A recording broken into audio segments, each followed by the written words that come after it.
You ever notice how a forest changes after midnight? It's subtle at first. The crickets go quiet. The air feels heavier, like the trees are holding their breath. Most people don't notice it. But if you stay still long enough, if you really listen, you start to hear things you can't explain. That's what happened out there. A campground so normal, so peaceful. We almost laughed when the ranger warned us about keeping close after dark. We thought it was just one of those small-town spook stories, the kind you tell tourists to make the woods feel more alive. But the woods that night were more than alive. They were aware. I remember the fire dying out, the glow fading against the tree line, and that sudden silence that followed. It wasn't just quiet, it was intentional. Like every living thing around us had stopped, waiting for something we couldn't see. Then came the first sound. It wasn't footsteps, not exactly.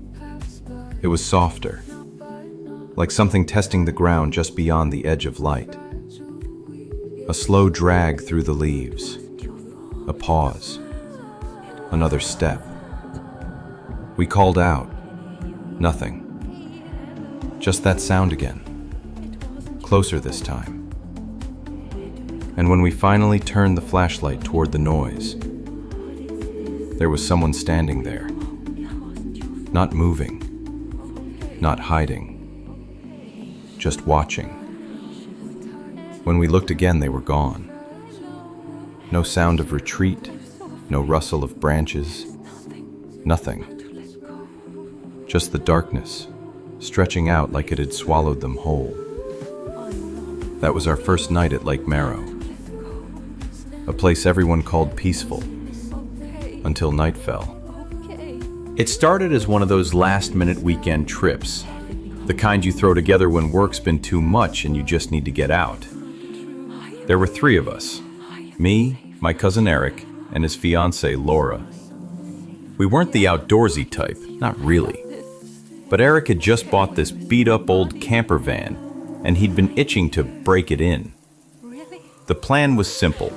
Drive out past the main trail, find a quiet campground, and just switch off for a while. No phones, no city noise, no stress.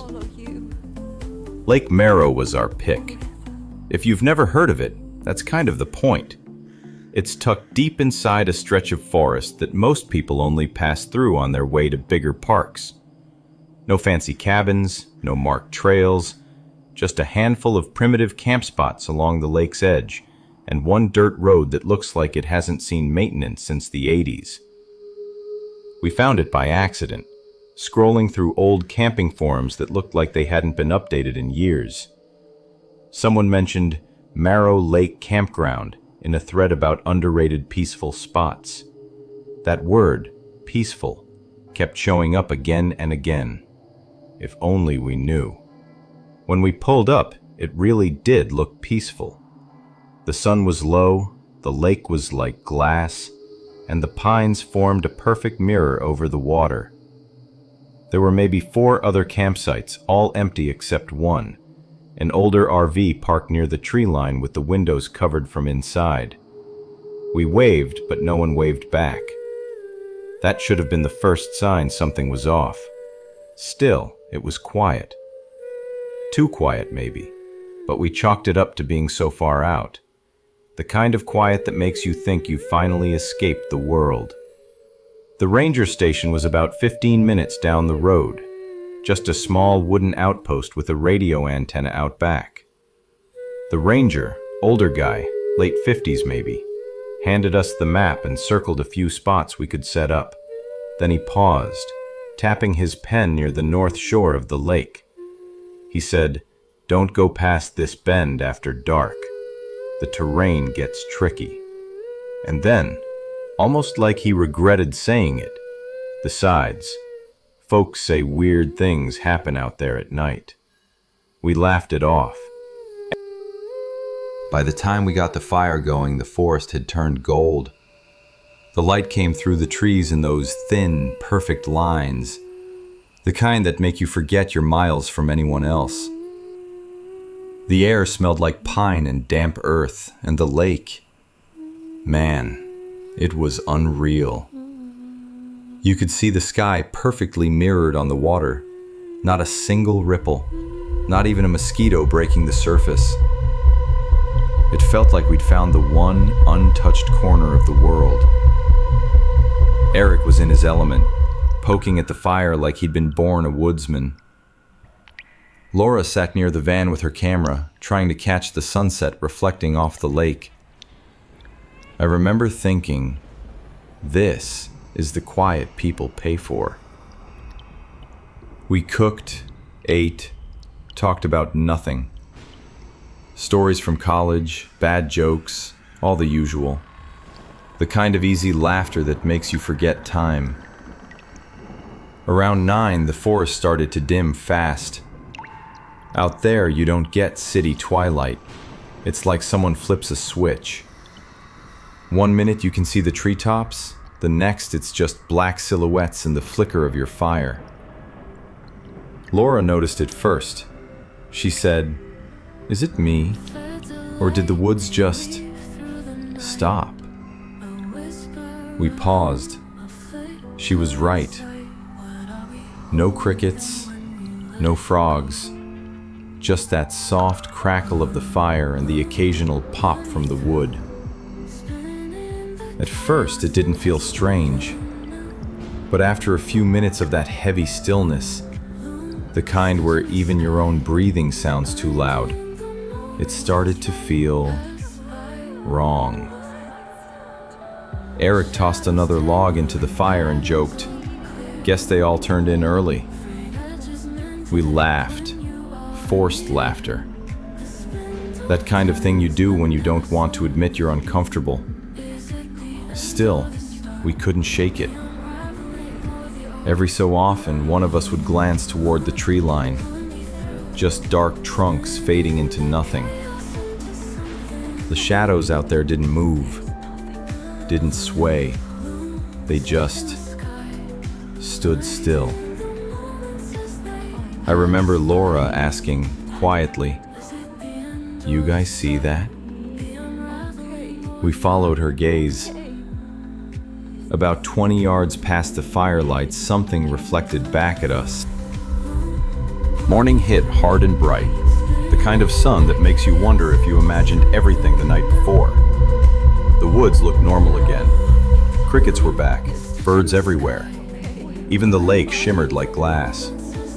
We laughed it off over breakfast. Eric said maybe we'd scared off whatever animal was out there, and Laura joked that it was just karma for making fun of the ranger's warning. I wanted to believe that. But when I stepped out to grab some wood from near the shore, I noticed something.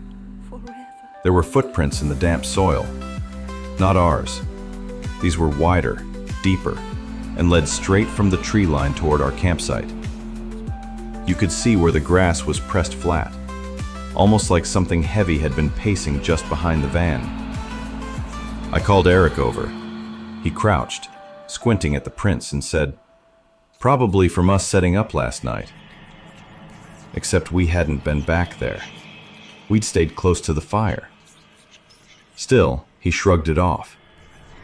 Daylight has a way of making you feel stupid for being afraid. A little later, Laura realized her camera was gone. She swore she'd left it on the folding table near the fire pit. We tore through everything. The cooler, the van, the tent, nothing. We figured maybe it fell into the lake, or we left it near the trees when we unpacked. But that didn't explain the tripod. It was lying 10 feet from where we'd set it, bent slightly at the hinge, like someone had stepped on it. Still, there were no signs of anyone else. No tire marks on the dirt road, no voices, no other campers. Just that one old RV at the far end of the lake, and even that looked deserted. Around noon, we decided to stretch our legs, maybe walk up the ridge behind our campsite. From up there, you could see the whole lake, an oval of silver surrounded by pines, silent and still. But something about the far shore caught Laura's eye. She pointed, squinting through her binoculars. Is that smoke? It was faint, just a thin gray column rising above the trees. Too controlled to be a forest fire, too steady to be random. Eric guessed it was another campsite, but the ranger had said we were the only group registered that weekend. By the time the second night rolled around, that strange calm had come back, heavier this time. No insects, no frogs, just the occasional pop from the fire and the sound of our breathing. Eric tried to play it off again, but none of us really felt like joking. We ate quick, didn't say much, and sat close to the fire like kids too nervous to leave the light. Laura had her phone out, scrolling through the few pictures she'd taken before the camera disappeared. She stopped on one of them, a wide shot of the lake from the ridge earlier that day. She frowned, leaned closer, and said quietly, "Do you guys see that?" I leaned in. Right there, near the tree line across the water, was a small, dark shape. It looked like a person, standing. We told ourselves it was just a shadow, a tree stump maybe. But the longer we looked, the more obvious it became that it wasn't either of those things.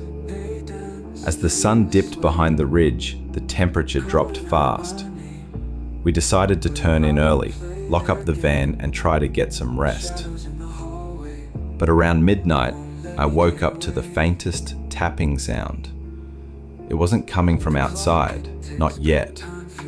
It was somewhere on the van itself. A soft tick, tick, tick, near the back door. I froze.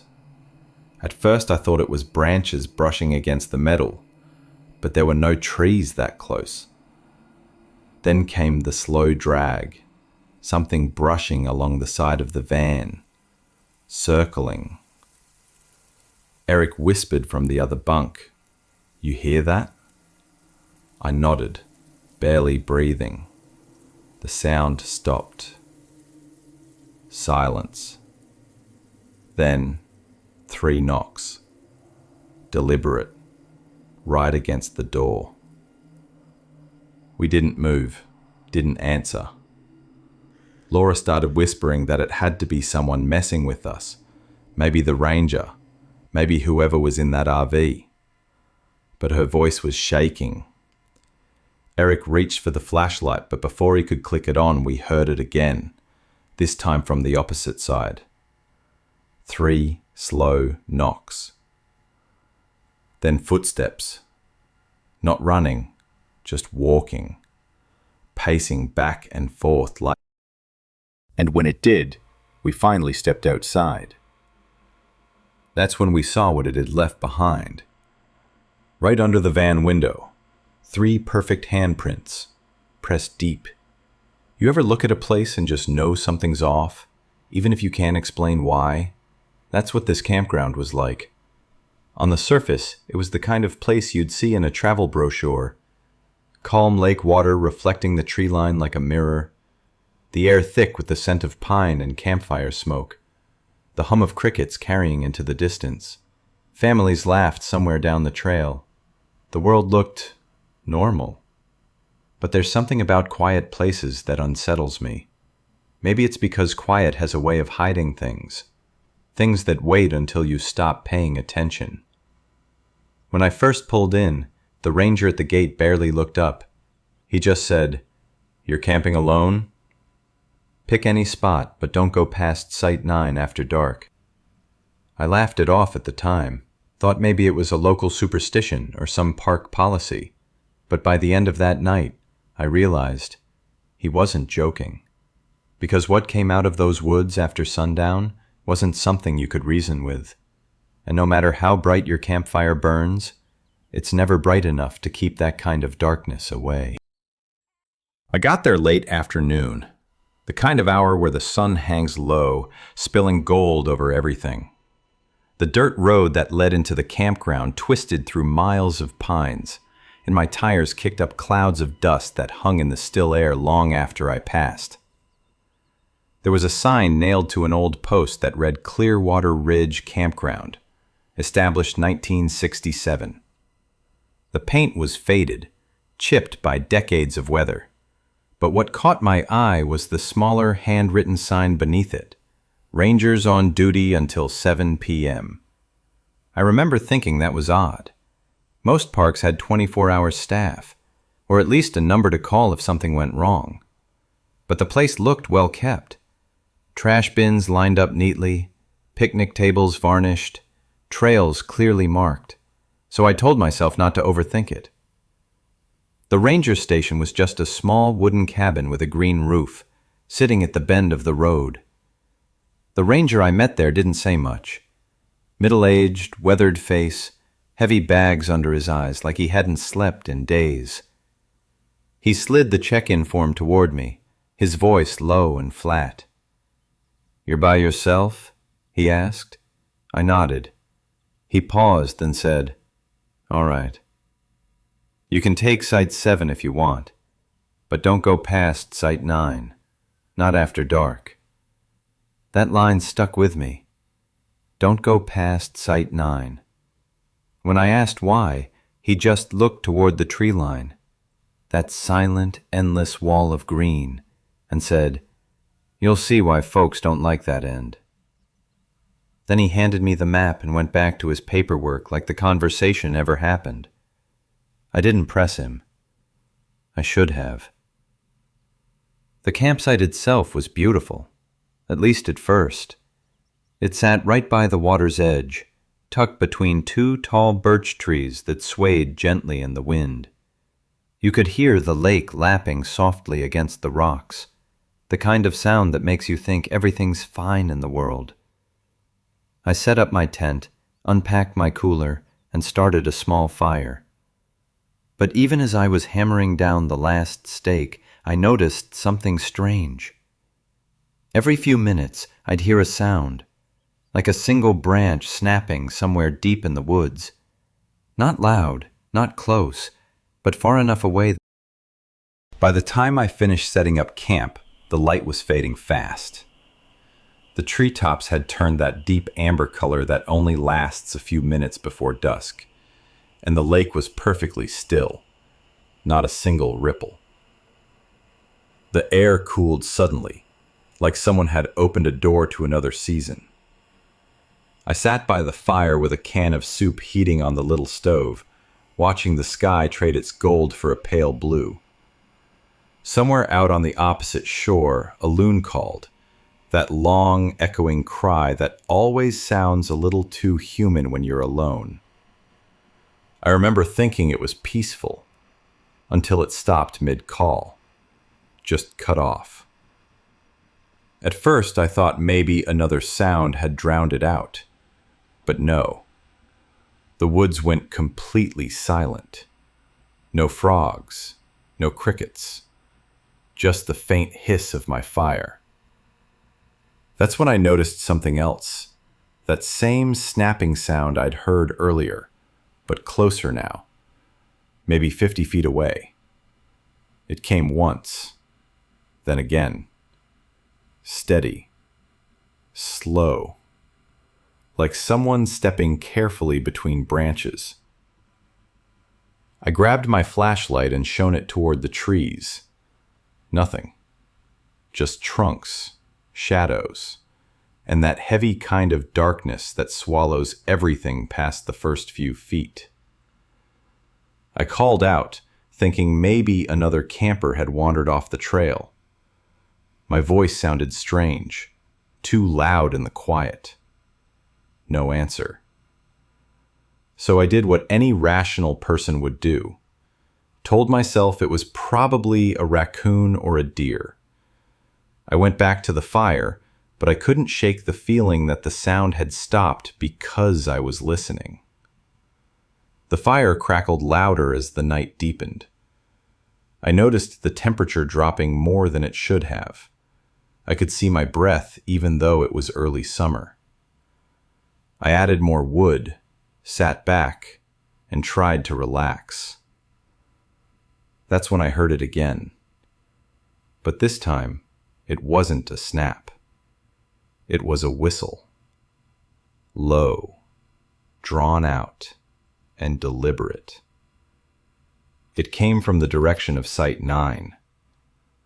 I froze, because I hadn't seen anyone camped that far down. The ranger's words came back to me, clear. Morning came too bright, the kind of light that feels out of place after a sleepless night. The woods looked harmless again, like nothing had happened. Birds were back, wind moved through the trees, and the lake glittered in the sun. For a second, I almost laughed at myself. Maybe I'd let my imagination run wild. Maybe the footprint was just distorted mud. That's what I wanted to believe. But as I stepped closer to look again, I realized something. The ground wasn't soft enough for an imprint that deep. The dirt was dry. Whatever made that mark must have been heavy, heavier than any person I'd ever met. I grabbed my phone to take a picture, but the screen stayed black. Dead battery. Which made no sense, because it had been on the charger in my car all day before I left. I brushed it off and tried to get on with my morning, made some coffee, packed my small day bag, and decided to explore one of the shorter trails before heading into town for supplies. The path ran behind my campsite and curved toward Site 9, the one the ranger warned me about. I didn't plan to go that far, but curiosity has a way of steering you where you shouldn't go. The deeper I walked, the quieter the forest became. The kind of quiet that feels wrong, like the world is holding its breath. About half a mile in, I found the first thing that didn't belong, a shirt. Torn, weathered, half buried in pine needles. Looked like it had been there a long time, maybe years. Then a few steps ahead, I found a metal thermos, dented, covered in moss. And next to it, a camping lantern. The kind that takes D batteries. It looked newer, recent. I stood there for a while, trying to piece it together. Maybe someone had lost their gear. Maybe a storm had scattered it from another site. But when I looked closer, I saw something carved into the lantern's base. Letters, scratched in shaky handwriting. Stay quiet. My stomach dropped. I turned in a slow circle, scanning the trees. Every direction looked the same. Endless green. That's when I heard something faint behind me. A rustle, then a dull click, like two stones tapping together. I held still, eyes on the trees, trying to spot movement. Nothing. But I knew I wasn't alone. By the time I got back to camp, the sun was already low again, half hidden behind the ridge. The shadows stretched long across the ground, reaching all the way to the lake. I had planned to leave before dark, but something in me hesitated. Maybe it was pride. Maybe it was that same stupid curiosity that always gets people in trouble. I told myself I'd just stay one more night, make sure what I'd seen wasn't all in my head. The firelight flickered weakly as I cooked a small meal, the smoke drifting upward in the thin column that disappeared into the trees. Every sound seemed amplified. The creak of wood, the crack of burning pine, the faint slosh of water against the rocks. I tried to focus on the normal things, but I couldn't shake the feeling that I was being watched again. When night finally came, it wasn't gradual. It was like someone threw a switch. One moment, twilight. The next, pitch black. Even the stars looked dimmer, like the sky had swallowed its own light. I decided to keep the fire going brighter than usual. I figured whatever had been near my tent the night before wouldn't come close to an open flame. But that was my mistake. Because fire only keeps away what fears it. Some things don't. It started with a sound. Not footsteps this time, but something softer. A dragging noise like fabric sliding over leaves. I turned toward the tree line, flashlight in hand, and called out again, forcing my voice steady. No answer. Then came the whistle. The same low, drawn-out tone as before, except now it was closer. I pointed the beam into the woods. The light caught something between the trees. Movement. Not running, not walking, just swaying. Like a person trying to mimic standing still, but not quite understanding how. I froze. My breath fogged in front of me, even though the air shouldn't have been that cold. I took a step back toward the fire, but the thing moved when I did. Not fast, almost cautiously, like it was studying me. Then it stopped, and from the darkness I heard something that made my stomach turn. My own voice. It whispered my name, perfectly. The tone, the pitch, identical. I don't even remember hitting the gas. Just the crunch of gravel under the tires and the roar of the engine fighting against the slope. The dirt road twisted so sharply that my headlights kept vanishing into the trees before the next bend appeared.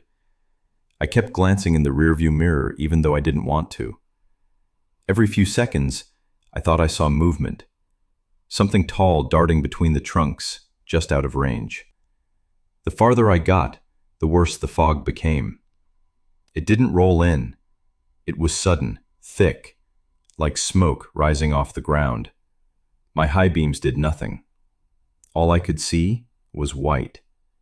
I slowed down, heart pounding, trying not to crash. But then I saw something through the haze. A figure standing in the middle of the road. It looked like the ranger, same uniform, same posture. I stopped. Rolled down the window just an inch. "Sir, are you all right?"